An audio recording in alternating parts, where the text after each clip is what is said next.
Il-ġurnalist esperjenza Xavier Balzan żied jesprimi kemm kien iddiskustat meta qara l-ittra ta' Bernard Grech mibgħuta lit-Task Force ta' Azzjoni Finanzjarja l-FATF li fiha indika li Malta għandha titpoġġa fuq il-lista l-griża.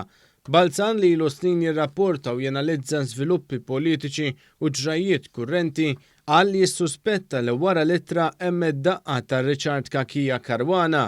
Quddiem l-involviment ta' Kakija Caruana fil-Partit Nazzjonalista li mindu sar kap Bernard Grech reġa' beda jiddetta, Balzan kiteb li l-kap Nazzjonalista Bernard Grech qed jaqra mit-teleprompter dak miktub lilu.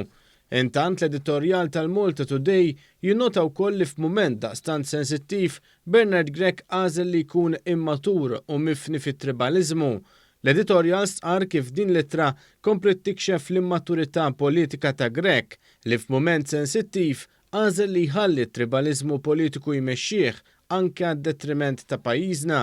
L-editorjal kompla jinnota kif sitwazzjoni fejn hemm numru ta' pajjiżi li għal skopijiet politiċi jridu jimxu briga ħarxa ma' pajjiżna dawn sabu li l-kap tal-oppożizzjoni jaħdem favorihom u jaħdem kontra Malta.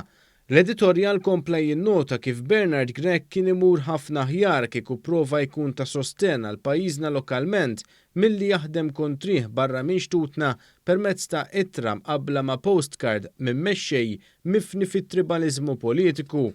B'kuntrast mal-gvern immexxi minn Robert Abela li fl-aħħar xhur għamel riforma wara l-oħra, fil-mument tal-prova l-Partit Nazzjonalista għal darb'oħra reġaħa pożizzjoni kontra pajjiżna u l-poplu Malti wawċi. L-editorjali tem jinnota kif bi gvern immexxi minn Robert Abela li jibqa' jimplementa r-riformi neċessarji l-FATF għandha tkun konvinta pajjiżna